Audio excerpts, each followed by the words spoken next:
Salmo 80 Traductor, P. Miguel Fuertes Lanero, Osa Sermón al Pueblo Hipona, 19 de octubre del 403-1. V.1. Me he decidido a hablaros sobre el presente salmo, que vuestro silencio ayude a mi voz, ya que a veces la tengo débil. Me dará fuerzas la atención de los oyentes, y el auxilio de quien me ordena que os hable. Este salmo tiene por título, Hasta el fin, por los lagares en la feria quinta. Salmo para Asaf. En un solo título se acumulan muchos misterios, de modo que el umbral del salmo dice ya el contenido.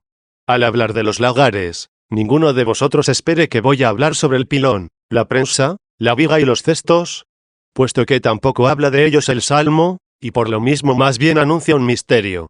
Si algo parecido contuviese el texto del salmo, no faltaría quien juzgase que deberían tomarse los lagares al pie de la letra, y que no debía buscarse algo más, y que nada se consignó con sentido místico, significando algo sagrado, sino que diría que el salmo habla escuetamente de los lagares, y tú me quieres inducir a pensar no sé qué cosa. Cuando se leía el salmo, nada oísteis de los lagares. Tomad, pues, los lagares como el misterio de la Iglesia, que está actuando en nuestros días. En los lagares notamos tres cosas: el apisonamiento, del que se derivan otras dos, una que se recoge, otra que se arroja. En el lagar se realiza el apisonamiento, la comprensión y el estrujamiento. Mediante estas tres cosas se licúa ocultamente el aceite en la almazara, y el orujo se arroja sin más a tierra. Poned atención a este espectáculo, pues no le faltará a Dios algo que ofrecernos, y que debemos contemplar con gran alegría. ¿Por ventura habrá de compararse la locura del circo a este espectáculo? Ella pertenece a las heces, en cambio, al aceite. Cuando oís decir insolentemente a los blasfemos, que abundan las tribulaciones debido a los tiempos cristianos, y sabéis que les gusta decir esto, tened entendido que también las hubo en los tiempos antiguos, pero en los tiempos cristianos apareció el proverbio: Dios no llueve, ¿es culpa de los cristianos? En los primeros tiempos se dijo esto, y ahora también se dice: llueve Dios, ¿es culpa de los cristianos? Pues si no llueve Dios, no sembramos. Si llueve Dios, no trillamos.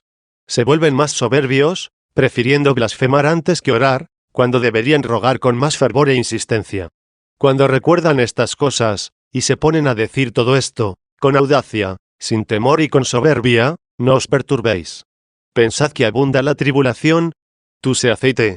Que insulten las negras heces en las tinieblas de la ignorancia, insulte arrojada a la intemperie del corral.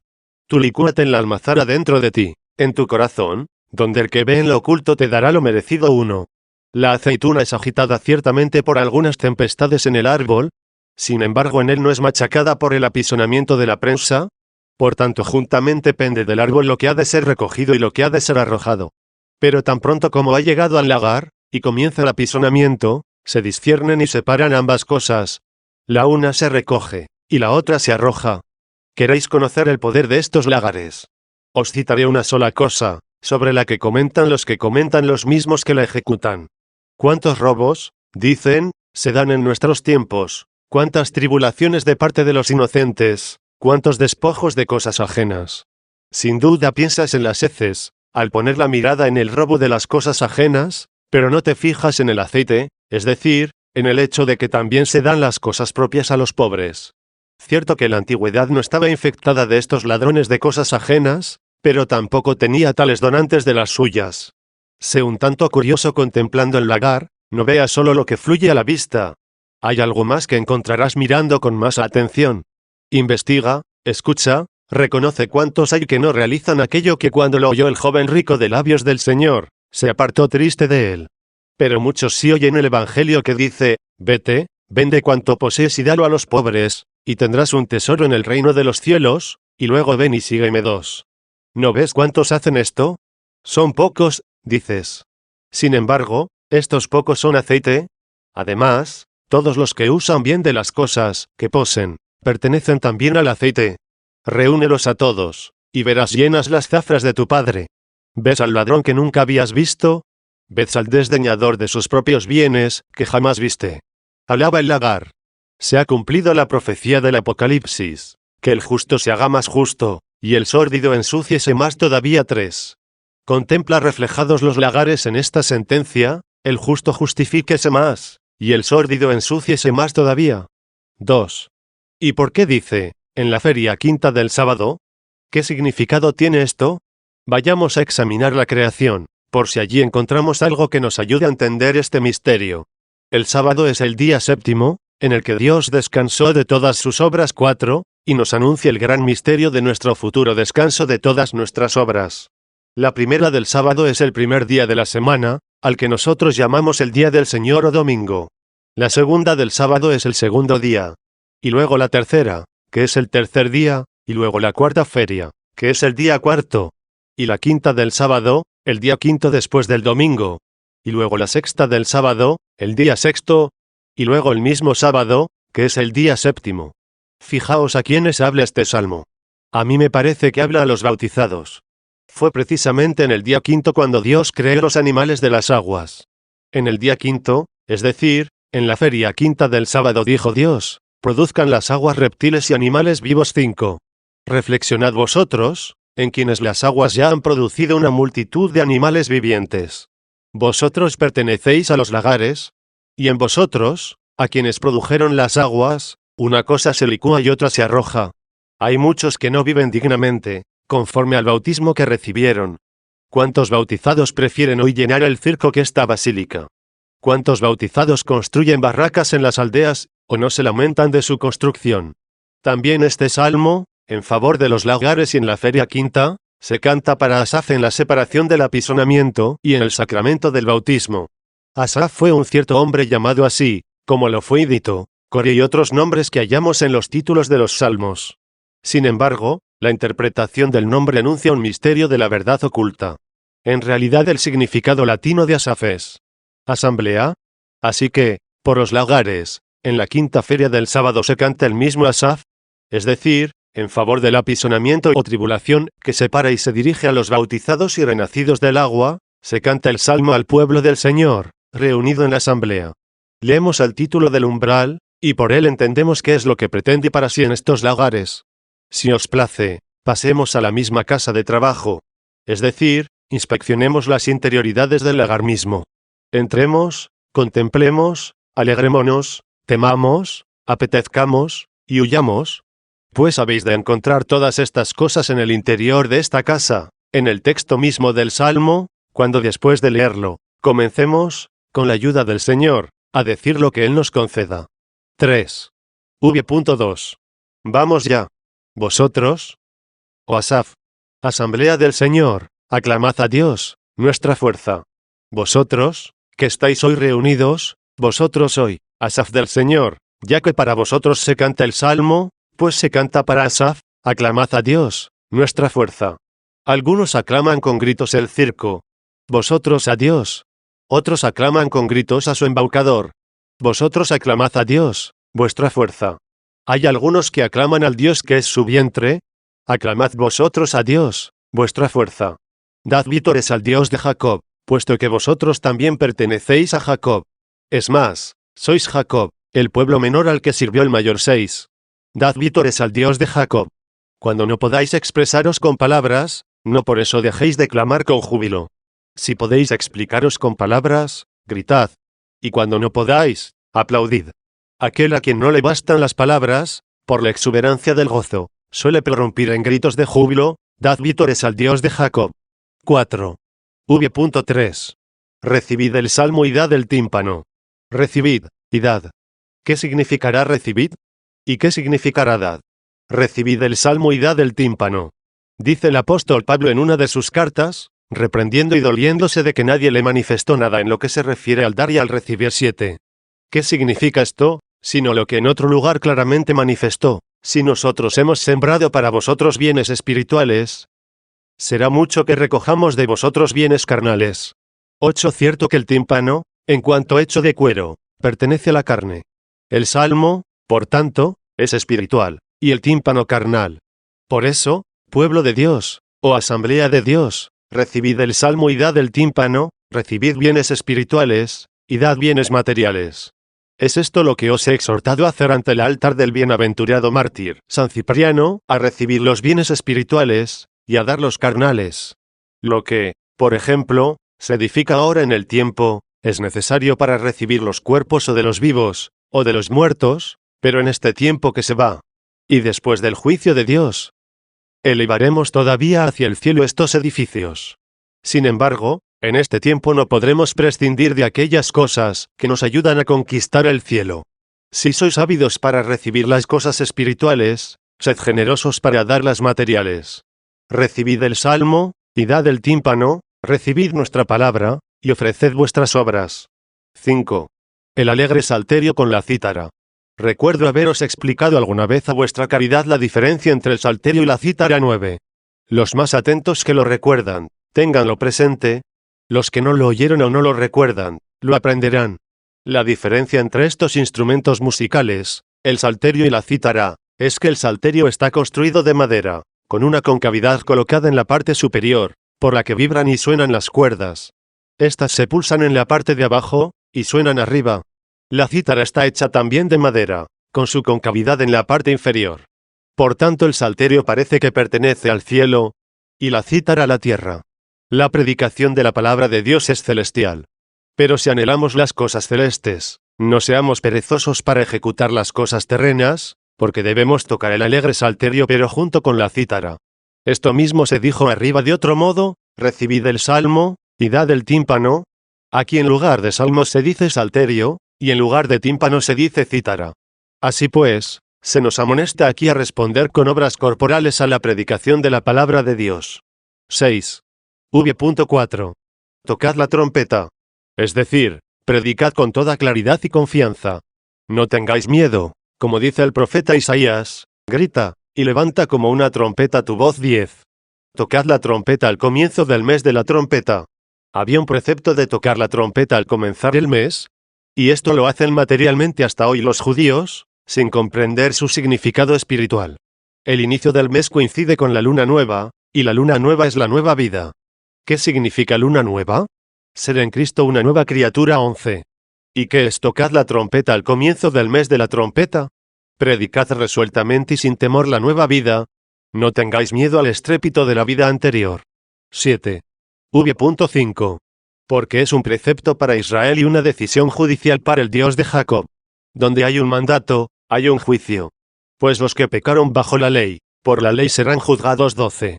Y el mismo dador del precepto, el Señor Jesucristo, el Verbo encarnado, dice: para un juicio he venido a este mundo, para que los que no ven, vean, y los que ven se queden ciegos. 13. ¿Qué significa para que los que no ven, vean, y los que ven se queden ciegos, sino que los humildes sean exaltados, y los soberbios humillados, puesto que no han de quedarse ciegos los que ven, sino que los que piensan que ven, se convencerán de su ceguedad? Esto encierra en sí el secreto del lagar, para que los no ven, han de ver, y los que ven se quedarán ciegos. 8. V.6. Este testimonio lo ha puesto en José. Bien, hermanos. ¿Qué significa esto? José significa crecimiento. Recordáis y sabéis que José, vendido a los egipcios, representa a Cristo pasado a los gentiles. Allí José fue exaltado después de las tribulaciones. 14. Cristo es glorificado aquí después de los padecimientos de los mártires. Luego a José pertenecen más bien los gentiles, y por lo mismo les toca el crecimiento, ya que son muchos más los hijos de la abandonada, que los de la que tiene marido. 15. Esto lo estableció como testimonio en José al salir de Egipto. Mirad cómo aquí se significa la feria quinta del sábado, pues al salir José de la tierra de los egipcios, es decir, el pueblo acrecentado por José, atravesó el mar Rojo. 16. Y fue entonces cuando se produjo una multitud de animales vivientes. Ninguna otra cosa pronosticaba entonces el paso del pueblo por el mar, sino el tránsito de los fieles por el bautismo, como lo atestigua el apóstol: no quiero, hermanos, que ignoréis que todos nuestros padres estuvieron bajo la nube, y que todos atravesaron el mar Rojo, y que todos fueron bautizados en relación a Moisés en la nube y en el mar. 17. El paso por el mar únicamente simbolizaba el sacramento del bautismo, así como la consiguiente persecución de los egipcios, la muchedumbre de los delitos pasados. Ya veis unos evidentes misterios. Los egipcios persiguen, acosan. Asimismo los pecados acosan, pero hasta el agua. ¿Por qué tienes miedo, tú que no te has acercado todavía al bautismo, de venir al bautismo de Cristo, de pasar a través del mar Rojo? ¿Qué simboliza el mar Rojo? Consagrado por la sangre del Señor. ¿Por tienes miedo de venir a bautizarte? ¿Acaso te atormenta la conciencia de algunos gravísimos crímenes, y te martiriza el alma, diciéndote que fue tan enorme lo que perpetraste, que solo te queda entregarte a la desesperación? Podrás tener miedo si queda en ti algún resto de los pecados, si quedó vivo alguno de los egipcios. Pero cuando hayas atravesado el Mar Rojo, cuando hayas sido liberado de tus delitos con mano poderosa y brazo fuerte 18, percibirás los misterios que no conocías, como también el mismo José, al salir de la tierra de Egipto, oyó una lengua que no conocía. Oirás una lengua que no conocías, la que ahora oyen y recuerdan, según lo atestiguan y experimentan los que la conocen. Oirás dónde debes tener el corazón, lo que entendieron ahora muchos, al hablar yo, y por eso han aclamado. Otros muchos han permanecido en silencio, porque aún no han oído la lengua que no conocían. Que se den prisa, que pasen desde la otra orilla, y aprendan la lengua que oyó José, y que no conocía. 9. V.7. Retiró su espalda de la carga pesada. ¿Quién retiró la pesada carga de su espalda, sino el que exclamó: «Venid a mí todos los que estáis cansados y agobiados»? 19. Esto mismo lo da a entender de otro modo. Lo que causaba la persecución de los egipcios, esto mismo lo causa el peso de los pecados. Retiró la pesada carga de su espalda. Y como si preguntases de qué carga, añade: y sus manos trabajaron con cestos. En los cestos están simbolizados los trabajos serviles. Limpiar, estercolar, trasladar tierra, todo esto se hace con cestos. Son trabajos serviles, porque todo el que comete pecado, se hace siervo del pecado, y cuando el Hijo os haya liberado, entonces seréis verdaderamente libres. 20. Con razón se tienen como cestos las cosas bajas y abyectas del mundo. Pero Dios también llenó los cestos de trozos de pan, y llenó 12 cestos. 21, porque eligió lo despreciable de este mundo, para confundir a los poderosos. 22. Pero cuando José servía con cestos, transportaba en ellos tierra, porque hacía ladrillos. Sus manos sirvieron en el trabajo del cesto. 10. V.8. Me invocaste en la aflicción, y te libré. Reconózcalo toda conciencia cristiana, se atravesó con devoción el Mar Rojo, y si con la fe de quien cree y de quien cumple, ha oído una lengua que no conocía, reconózcase escuchada en la tribulación. La gran tribulación era hallarse sobrecargada con el peso de los pecados. Y ¿cuánto se alegra la conciencia al verse liberada de ellos? Tú ya te bautizaste. La conciencia que ayer estaba agobiada, hoy está contenta. Has sido escuchado en la tribulación. Acuérdate de tu angustia. Antes de acercarte al agua, ¿qué inquietudes soportabas? ¿Qué ayunos ofrecías? ¿Qué angustias llevabas en el corazón? ¿Qué súplicas íntimas, piadosas y devotas elevabas en tu interior? Pero se dio muerte a tus enemigos. Todos los pecados fueron borrados, porque en la tribulación me invocaste, y te libré. 11. Te he escuchado en lo escondido de la tempestad. No en la tempestad del mar, sino en la tempestad del corazón. Te he escuchado en lo escondido de la tempestad. Te puse a prueba en el agua de la contradicción. En verdad, hermanos, en verdad, quien ha sido escuchado en lo escondido de la tempestad, debe ser probado en el agua de la contradicción. Así es, cuando haya creído, cuando haya sido bautizado, cuando haya comenzado a emprender el camino de Dios, cuando se haya preparado para licuarse en la almazara, y se haya separado claramente y públicamente de las heces, tendrá muchos perseguidores, muchos ultrajadores, muchos detractores, muchos que disuaden y amenazan como pueden, aterrorizando y abatiendo. Todo esto es agua de contradicción. Así pienso que sucede hoy aquí, pues hay algunos, a quienes sus amigos pretendían arrastrar hoy al circo, y a no sé qué frivolidades de la festividad de hoy, pero quizá los primeros condujeron a la iglesia a los segundos.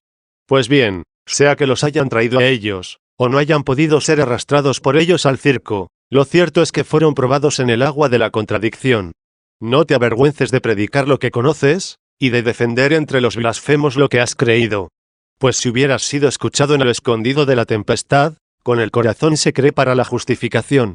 Y si hubieras sido probado en el agua de la contradicción, y con la boca se confiesa para conseguir la salvación. 23. ¿Y cuánta es el agua de la contradicción? Ya casi se ha secado del todo. La sufrieron nuestros antepasados, pues cuando los gentiles se oponían a la palabra de Dios, cuando cruelmente hacían frente al misterio de Cristo, se turbaba el agua. La Escritura demuestra claramente en el Apocalipsis 24 que las aguas son los pueblos, ya que allí, al contemplar muchas aguas, y preguntar qué representaban, se respondió que eran los pueblos. Luego nuestros antepasados soportaron el agua de la contradicción, cuando las gentes bramaron, Y los pueblos planearon cosas vanas, cuando se levantaron los reyes de la tierra, y los príncipes conspiraron contra el Señor y contra su Mesías, como canta otro Salmo 25.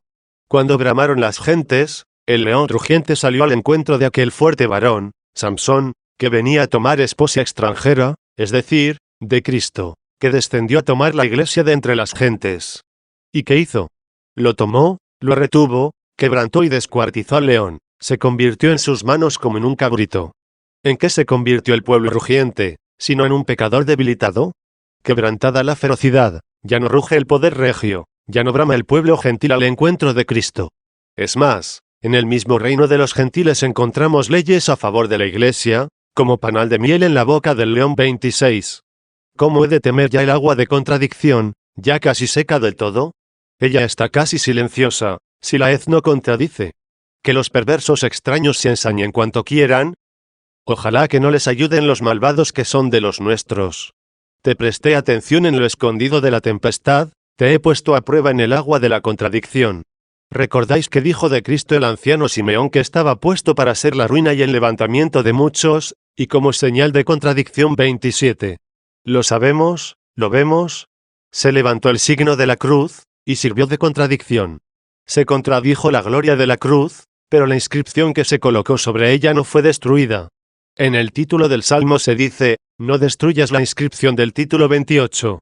Este fue el signo de contradicción, pues los judíos dijeron a Pilato, no escribas rey de los judíos, sino que él dijo que era rey de los judíos.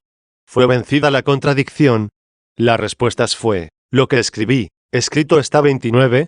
Te he escuchado en medio de la tempestad, y te he puesto a prueba en el agua de la contradicción. 12. V.9-10. Todo lo que hemos oído desde el comienzo del Salmo hasta este versículo, pertenece al aceite del lagar.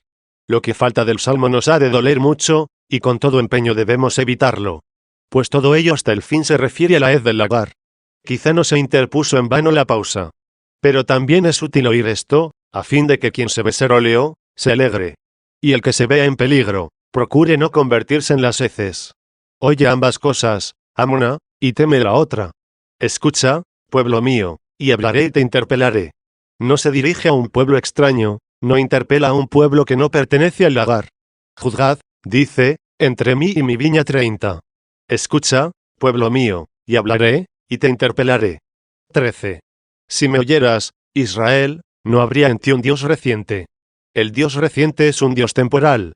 Nuestro Dios no es un Dios reciente, exista desde la eternidad y durará eternamente. Pues aunque nuestro Cristo es un nombre nuevo, sin embargo, es Dios sempiterno. ¿Qué hay antes del principio? Sin duda en el principio ya existía el Verbo, y el Verbo era Dios. Y este Cristo, nuestro Verbo se hizo hombre para habitar con nosotros 31. Lejos de nosotros el que haya algún Dios nuevo, reciente.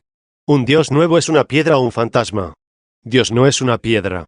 Yo soy dueño, dice, del oro y de la plata. Con razón quiso nombrar estas cosas preciosas el que dijo, los ídolos de los gentiles son oro y plata. Son algo grande porque son oro y plata.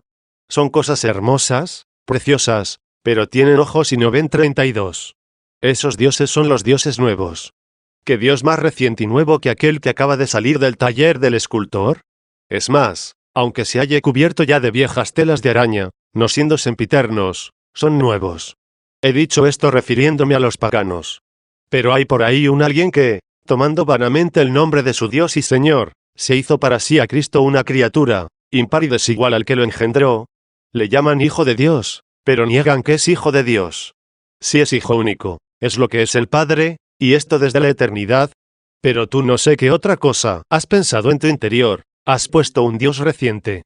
Otros se han creado un Dios que lucha contra no sé qué caterva de tinieblas, que teme ser invadido y procura no corromperse. En parte, dices, se haya corrompido, para que pueda salvar el todo. Pero no lo conseguirá, ya que en parte está corrompido. Esto es lo que dicen los maniqueos, forjando en su corazón un Dios nuevo. ¿No es así nuestro Dios? ¿No es así tu herencia? Oh Jacob. Sino el que hizo el cielo y la tierra es tu Dios, que no tiene necesidad de los buenos, ni teme a los malos. 14. Muchos herejes, junto con los paganos, se construyeron infinidad de dioses, se forjaron dioses sin cuento, y los colocaron, lo que es mucho peor, sino en los templos, en su corazón, haciéndose ellos templos de falsos y ridículos simulacros. Es una gran obra el quebrar interiormente estos ídolos, y limpiar el lugar del Dios vivo, y no nuevo. Todos estos, pensando de una y otra manera, y forjándose dioses diversos, transformando por la falsedad, la fe misma, parece que disienten, pero ninguno de ellos se aparte del pensar terreno, y todos concuerdan en los mismos pensamientos carnales. La opinión es distinta, la vanidad es la misma. De ellos se dice en otro salmo, coinciden en la vanidad 33. Aunque por diversidad de pareceres no están acordes, por su común vanidad se unen. Y sabéis que la vanidad se halla detrás, ocupa el último lugar. Por eso aquel que olvidando las cosas de atrás, es decir, la vanidad, se dirigió a lo de adelante, es decir, a la verdad, camina en persecución de la corona de la suprema vocación de Dios en Cristo Jesús 34. Luego estos concuerdan en lo peor, aunque parezca que disienten entre sí. Por eso Sansón ató las colas de las zorras 35. Las zorras representan a los insidiosos, y principalmente a los herejes, mentirosos y fraudulentos, que engañan y se ocultan en antros cavernosos, y que yeden con detestable y putrefacto olor. Contra este hedor, dice el apóstol, nosotros somos en todo lugar el buen olor de Cristo 36. Estas zorras están citadas en el Cantar de los Cantares, donde se escribe, cazadnos las pequeñas zorras que nos destrozan las viñas, y se esconden en cavernas tortuosas 37. Cazadnos, convencednos. Tú cazas a aquel que convences de la falsedad. Contradicen las zorras al Señor, y le dicen, ¿con qué potestad haces estas cosas? A lo cual le replicó Jesús, respondedme también vosotros a una pregunta, el bautismo de Juan. ¿De dónde proviene? ¿Del cielo o de los hombres? ¿Suelen las zorras tener unos escondites tales, que entran por un sitio y salen por otro? Pero el cazador colocó la red en ambas salidas. Decidme, ¿procede del cielo o de los hombres? Ellas discurran entre sí, si decimos que procede del cielo, nos contestará, entonces, ¿por qué no le habéis creído? Porque él dio testimonio de Cristo. Y si decimos que de los hombres, nos apedreará el pueblo, porque le tienen por profeta. Comprendiendo que serían cazados por un lado y por otro, respondieron, no lo sabemos. Y el Señor les contesta, pues yo tampoco os responderé con qué poder hago esto 38. Vosotros decís que ignoráis lo que sí sabéis. Pues yo no os contesto a vuestra pregunta. Y como no os atrevisteis a salir por parte alguna, habéis permanecido en vuestras tinieblas. Pongamos por obra, si es posible, la palabra de Dios, que nos dice, cazadme las pequeñas zorras que nos destrozan las viñas. Veamos si nosotros podemos cazar a ciertas zorras. Pongamos las redes a ambas salidas de la madriguera, para que al querer escapar de ella, sean cazadas.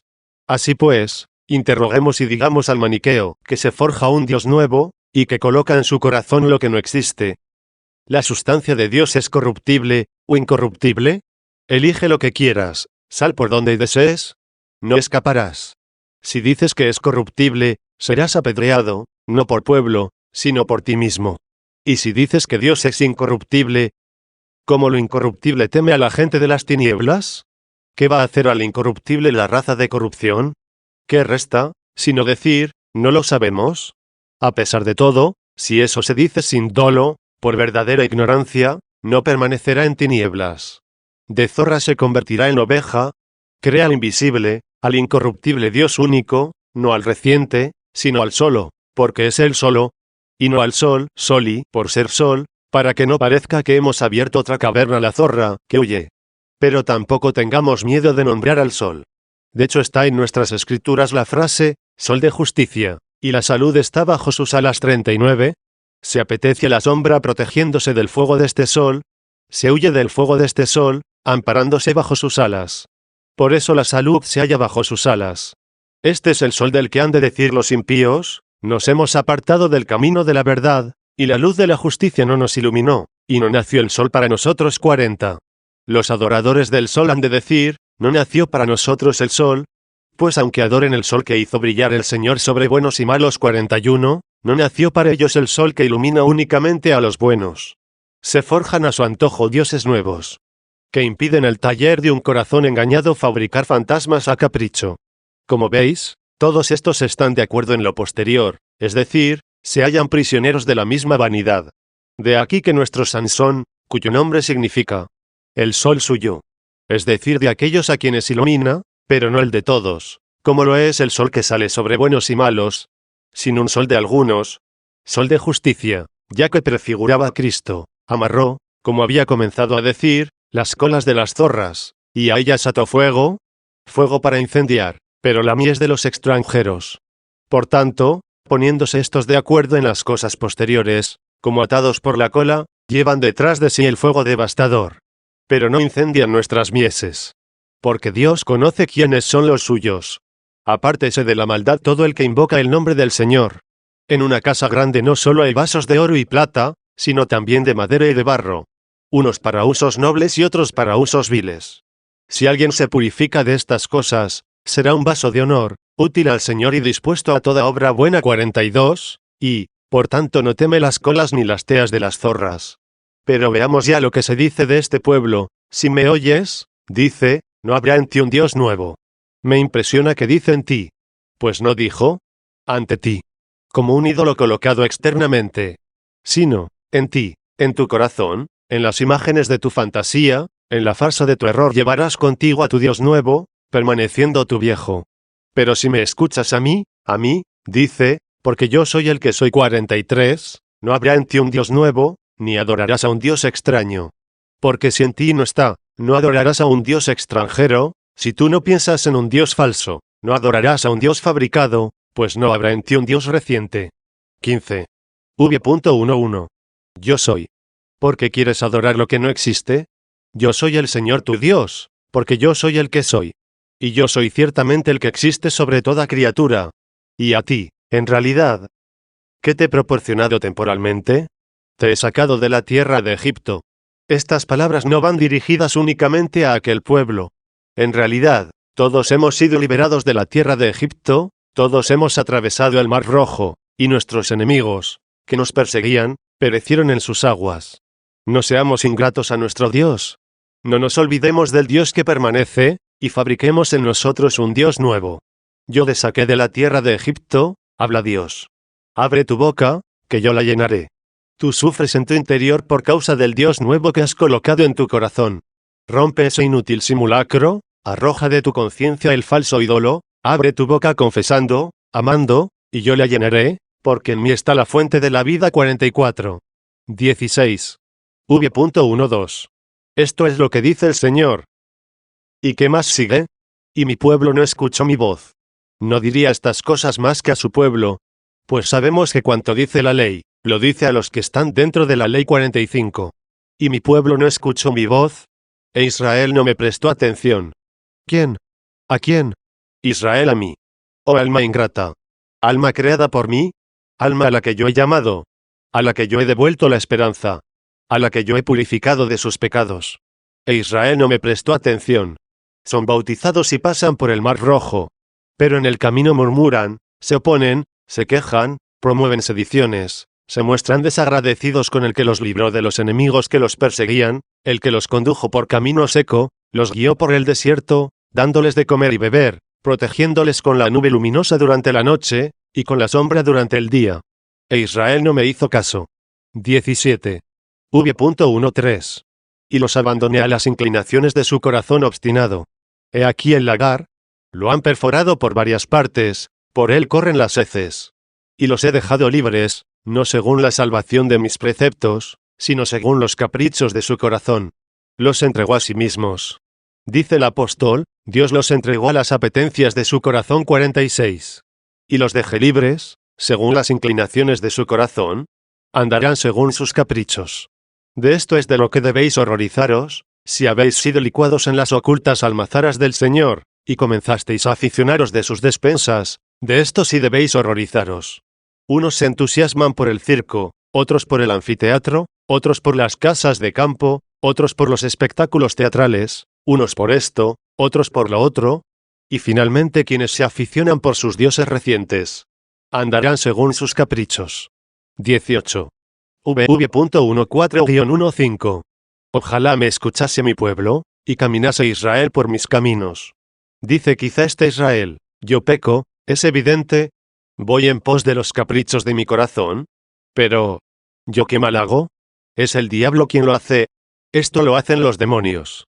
¿Quién es el diablo? ¿Quiénes son los demonios? Sin duda tus enemigos.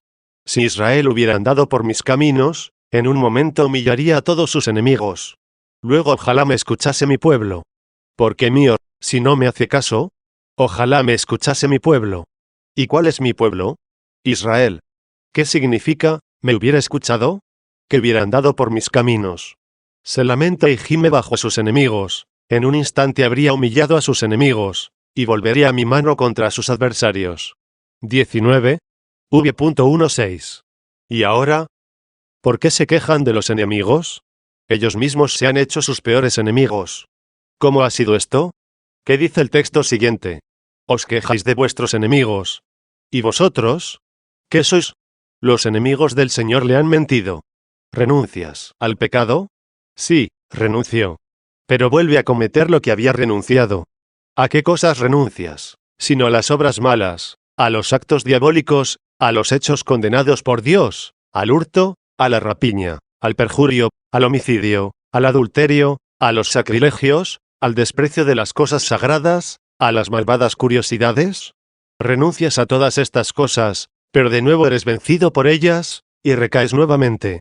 Lo último te ha resultado peor que lo primero, cumpliéndose aquel adagio, el perro se volvió a su vómito, y la cerda se lavó revolcándose en el 147.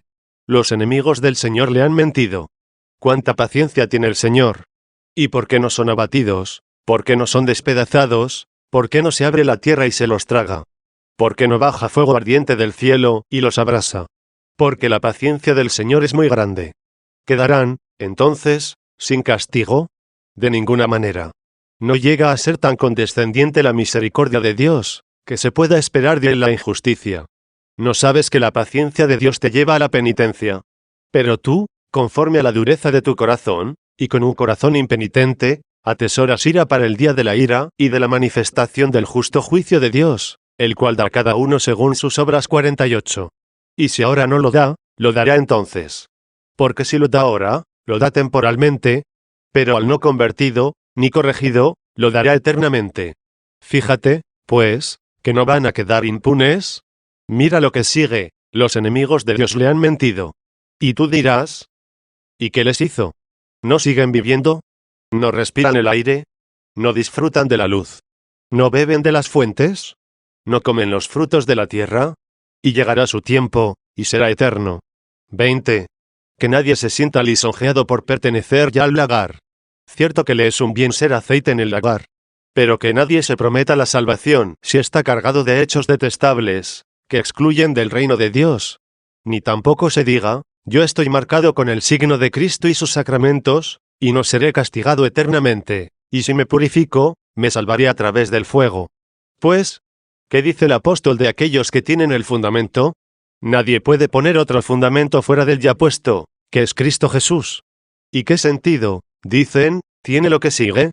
Ve a cada uno lo que edificó sobre ese fundamento. Uno edifica oro, plata, piedras preciosas. Otro madera, heno, paja. La obra de cada uno se probará por el fuego. El día del Señor lo mostrará, porque se manifestará en el fuego. Si la obra de alguno, que edificó encima, permanece, recibirá la recompensa. Esto es porque edificó obras buenas sobre el fundamento, a saber, oro, plata, piedras preciosas. Si fue pecados lo que edificó, o sea, madera, heno, paja, no obstante, en atención al fundamento, él personalmente se salvará. Pero como quien pasa por el fuego. 49. Hermanos, quiero ser muy tímido. Prefiero no daros una falsa seguridad. No puedo daros lo que no he recibido. Estoy lleno de temor. Os daría seguridad si yo estuviera seguro. Yo le tengo miedo al fuego eterno.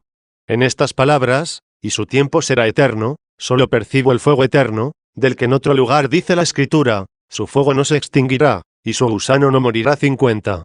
Pero alguno replicará, esto lo dijo de los impíos, no de mí, que, aunque sea pecador, adúltero, falsificador, ladrón y perjuro, mi fundamento es Cristo, soy cristiano, estoy bautizado, luego seré purificado por el fuego, y, gracias al fundamento, no pereceré. Dime otra vez, repítemelo. ¿Qué eres? Dices que cristiano. Bien, prosigue. ¿Qué más? Ladrón, adúltero, y todo lo demás de lo que dice el apóstol, Los que se portan así no poseerán el reino de Dios. 51. Luego, ¿esperas conseguir tú el reino de los cielos sin corregirte de tales hechos, sin hacer penitencia de tales crímenes que has cometido? No lo creo, porque quienes cometen tales pecados, no poseerán el reino de Dios. ¿Ignoras que la paciencia de Dios te invita a la penitencia? Tú, prometiéndote no sé cuántas cosas, atesoras según la dureza de tu corazón obstinado, la ira para el día de la ira y de la manifestación del justo juicio de Dios, que paga a cada uno según sus obras. Pon atención, pues, al juez que viene. Muy bien. Demos gracias a Dios. No calla la sentencia última y definitiva, no echa fuera a los reos y tiende un velo. Quiso anunciar con antelación lo que determinó hacer. A saber, se congregarán ante él todas las naciones. ¿Y qué hará con ellas? Las separará. Y colocará unos a su izquierda, y otros a su derecha. ¿Acaso se reservará un lugar intermedio? ¿Qué dirá a los de su derecha? Venid, benditos de mi Padre, recibid el reino. Y a los de la izquierda, id al fuego eterno, preparado para el diablo y sus ángeles. 52. Si no temes el lugar a donde se te manda, mira en compañía de quién vas. Si todas aquellas obras enumeradas por el apóstol no poseerán el reino de los cielos, mejor dicho, los que las realizan, puesto que tales obras no irán al fuego, ya que no han de arder en aquel fuego las acciones de hurtar, de adulterar, y por lo mismo, los hombres que obran tales cosas no poseerán el reino de Dios. Luego no estarán a la derecha con aquellos a quienes se dice, venid, benditos de mi Padre, recibid el reino, ya que quienes ejecutan tales cosas no poseerán el reino de Dios. Y si no han de estar a la derecha, no les queda otra alternativa más que estar a la izquierda. ¿Y a estos? ¿Qué les dirá? Id al fuego eterno, porque su tiempo será hasta la eternidad. 21. Explícanos, dirá alguno, ¿cómo es que los que edifican madera, heno o paja sobre el fundamento, no perecen, sino que se salvan, aunque sea como pasando por el fuego? Oscura es esta cuestión, pero en cuanto pueda, lo diré brevemente. Hermanos, hay hombres que desprecian las cosas de este mundo, y que no hacen caso de todo lo que temporalmente se desliza. No tienen apego a las cosas terrenas. Son santos, castos, continentes, justos, quizá venden todos sus bienes y los distribuyen entre los pobres. O, poseyéndolos todos, viven como si nada poseyesen, y disfrutan de este mundo como si no disfrutasen. 53. Y hay otros que se apegan un tanto por el afecto a las cosas que se les conceden, debido a su flaqueza. No roban la quinta ajena, pero aman de tal modo la propia, que si llegan a perderla, se angustian. No desean la mujer del prójimo, pero se unen a la suya, y cohabitan con ella, de manera que no guardan las normas prescritas en la moral matrimonial sobre la procreación de los hijos. No arrebatan lo ajeno, pero reclaman con urgencia lo suyo y entablan juicio al hermano. A estos dice el apóstol, es ya un fallo vuestro que haya pleitos entre vosotros. 54. Si existen, ordena que se resuelvan en la iglesia, y que no se llevan al foro. Con todo, el apóstol los llama delitos, ya que el cristiano contiende por las cosas terrenas más de lo que conviene a quien se promete el reino de los cielos. Y por ello no eleva todo su corazón al cielo, sino deja una parte en la tierra. En una palabra, si se presenta la prueba del martirio, aquellos que tienen el cimiento en Cristo, y edifican oro, plata y piedras preciosas, ¿qué dicen ante esa oportunidad? Para mí lo mejor es morir y estar con Cristo. 55, y por eso corren alegres, o al menos en poco o en nada se contristan por la terrena fragilidad. Por el contrario, los amantes de sus posesiones, de sus casas, se angustian gravemente, arden como madera, heno o paja. Estos construyeron sobre el fundamento, sí, pero con madera, heno o paja.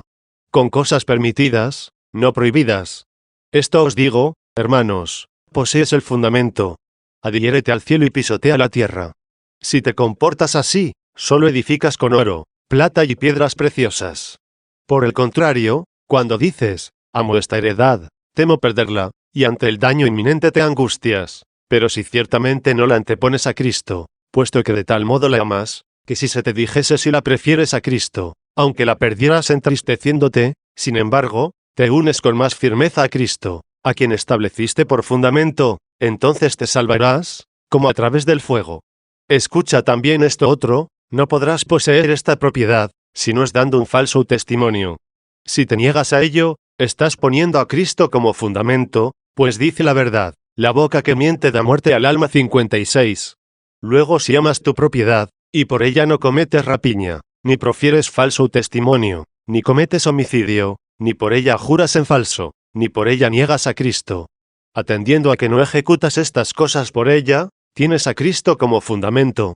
Sin embargo, porque la amas, y te acongojas si la pierdes, has colocado sobre el fundamento no oro, ni plata, ni piedras preciosas, sino madera, heno y paja. Así pues, cuando comience a arder lo que edificaste, te salvarás, pero como a través del fuego. No obstante, nadie que edifique sobre este fundamento adulterios, blasfemias, sacrilegios, idolatrías y perjurios, piense que va a salvarse a través del fuego, como si estas cosas fueran madera, heno y paja. Pero el que edifica el amor de lo terreno sobre el fundamento del reino de los cielos, es decir, sobre Cristo, al arder de las cosas temporales, él se salvará debido al consistente fundamento. 22. V.17. Los enemigos del Señor le han mentido, diciendo, voy a la viña, y no fueron 57, y vendrá su tiempo, no por un periodo, sino por una eternidad. ¿Y estos? ¿Quiénes son? Y los alimentó con lo mejor del trigo. ¿Conocéis lo mejor del trigo, con lo que fueron alimentados muchos enemigos que le mintieron? Les dio a comer la flor del trigo, les suministró sus sacramentos. Alimentó con la flor del trigo a Judas, cuando le dio a comer el bocado de pan 58, y como enemigo del Señor, le mintió, y su tiempo durará eternamente. Y los alimentó con lo mejor del trigo, y los sació con miel de la piedra. Oh ingratos. Los alimentó con lo menor del trigo, y los saturó con la miel de la piedra. En el desierto de la piedra hizo brotar agua 59, no miel. La miel es la sabiduría, que tiene la primacía de los alimentos del corazón. ¿Cuántos enemigos del Señor que le mintieron son alimentados por él, no solo con lo mejor del trigo, sino también con la miel de la piedra, con la sabiduría de Cristo? ¿Cuántos se deleitan con su palabra y con el conocimiento de sus sacramentos? ¿Cuántos se deleitan en la explicación de sus parábolas? ¿Cuántos se alegran y cuántos claman? Pero esta miel no viene de cualquier hombre, sino de la piedra, y la piedra era Cristo 60. ¿Cuántos? Sí, ¿cuántos se sacian con esta miel, y exclaman diciendo, ¡qué dulce es! No hay nada mejor, ni más dulce que se pueda pensar ni decir. Y sin embargo, los enemigos del Señor le han mentido. No quiero detenerme por más tiempo en cosas tan tristes. Aunque el Salmo termina de un modo tan tremendo, os ruego, hermanos, que del final nos pasemos al principio, aclamad a Dios, nuestra fuerza. Vueltos así a Dios. Y después del sermón, añadió, 23. Por bastante tiempo los espectáculos divinos han contenido vuestro espíritu, y os han retenido a vosotros en el nombre de Cristo, no solo por apetecer algunas cosas, sino también para huir de otras. Estos son espectáculos útiles, saludables, que edifican y no destruyen, mejor dicho, que destruyen y edifican. Destruyen los dioses recientes, y edifican la fe en el Dios verdadero y eterno. Invito también a vuestra caridad para el día de mañana. Según hemos oído decir, ellos tendrán mañana un mare magnum. En el teatro, tengamos nosotros el puerto en Cristo. Pero como pasado mañana, es decir, la feria cuarta del sábado, el miércoles, no podemos reunirnos junto al altar de ese Cipriano, por ser la festividad de los santos mártires, será mañana cuando nos reuniremos junto a su altar.